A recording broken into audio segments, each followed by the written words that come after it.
Prince appeared to be well-adjusted and happy, but underneath, friends say the 15-year-old freshman was tormented, a victim of cyberbullying. Torment was too much. According to court papers, the bullies called Phoebe a whore, threatening to punch Miss Prince in the face. One day, walking home from school, the bully screamed, "Why don't you just kill yourself?" And she did. Phoebe hanged herself at home. Just 5 months after moving to America, Phoebe Prince had hanged herself. Her father, Jeremy, got the call that Phoebe was gone and that his youngest daughter had tried to save Phoebe. She told me that she had tried to undo the knots around Phoebe's neck and couldn't. What is it as a father, to hear that news? What races through your mind immediately? I think natural defense mechanisms in the mind let you take it slowly, bit by bit, and realize the full horror of it.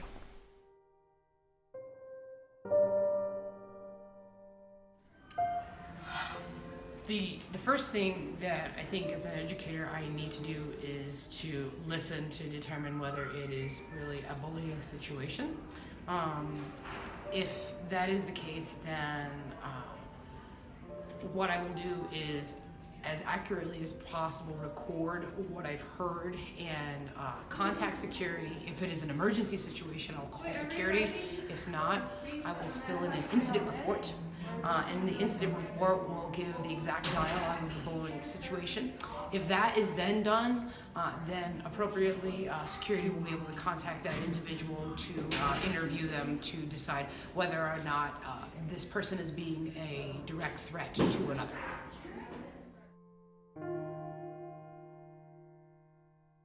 Has gotten worse over time.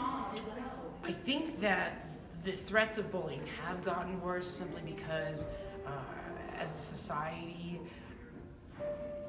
there seems to be a sense of desensitivity to people, and I feel like the reason why maybe verbal or cyberbullying has grown is because, well, first of all, it's cyberbullying because the person on the other end does not seem to be held accountable for that action because he or she can remain anonymous, which is an unfortunate situation because that lack of accountability is for somebody else's satisfaction, which I think is a problem.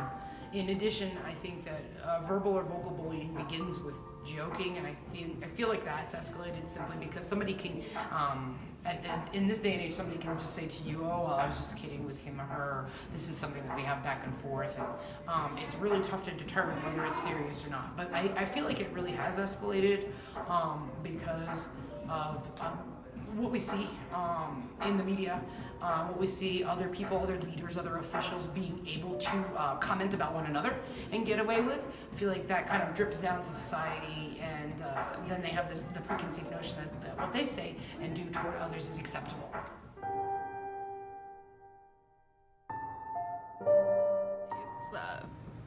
It's made it a lot easier. Again, that responsibility thing, like you can hide behind the screen. It makes it so much easier for people to put this stuff out there and then feel like it's not going to come back on them.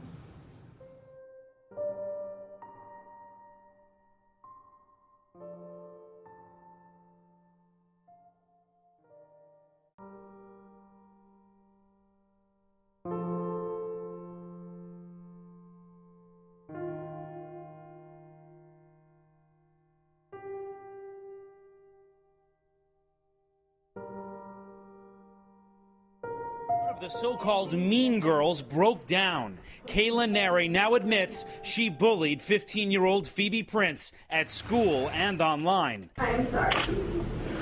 I am sorry for the unkind things I said to others about you. I am sorry about the unkind posting on my Facebook page. But mostly, I am sorry for January 14th of 2010.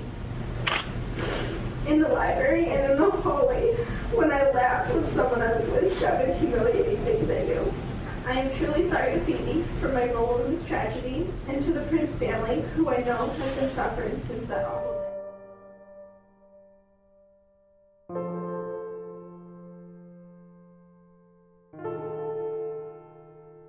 It's definitely out in the halls. You can tell when, people don't really like what's going on, they feel uncomfortable, and I think that some people don't understand the boundaries that are set in place, especially now with what's been going on in social media and everything like that.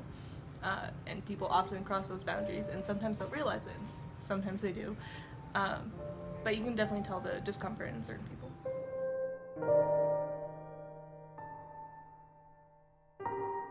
It's always concerning, just walking from class to class, you get stuck in one little corner, you never know what can happen. I do know that like UNM has escorts and things, so if I do feel unsafe, I can always take advantage of that. But the threat is still there. Like, you never know what's gonna happen. Even walking down a hallway, you don't know. So, I mean, they do have safety measures in place, but those are not always foolproof. So, yeah, I'm definitely scared for what might happen.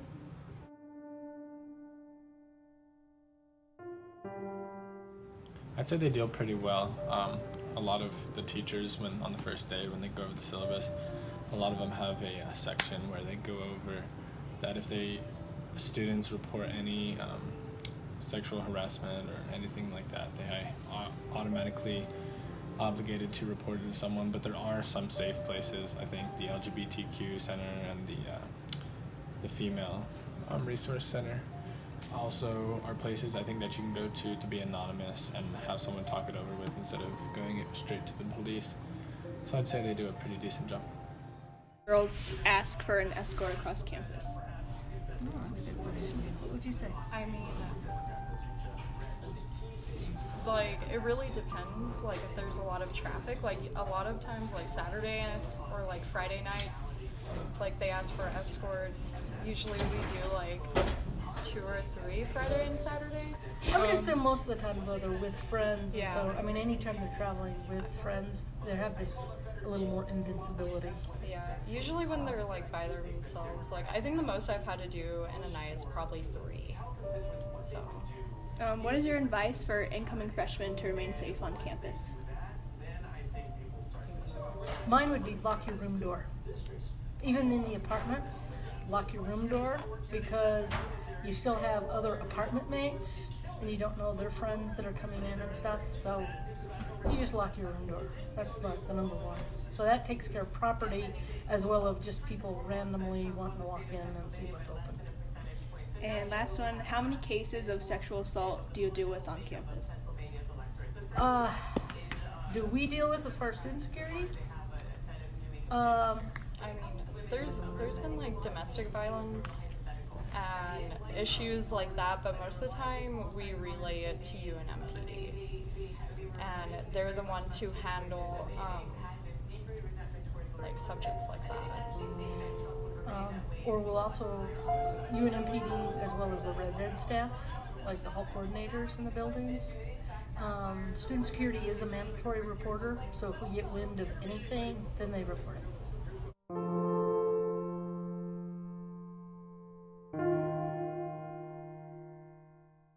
Yeah, I'd say they do pretty well as well. We get Lobo alerts anytime a sexual harassment altercation happens on campus.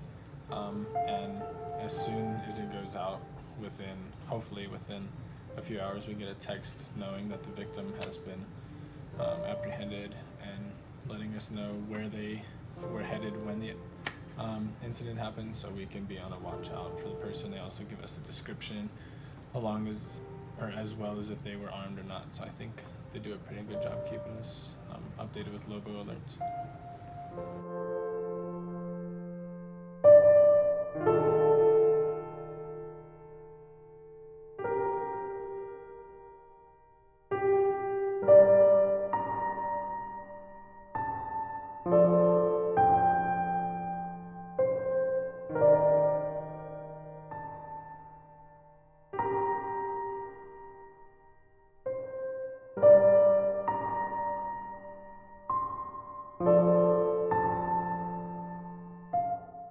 As I said my final goodbye to Phoebe at the crematorium, I lifted her from her coffin and held her for the very last time.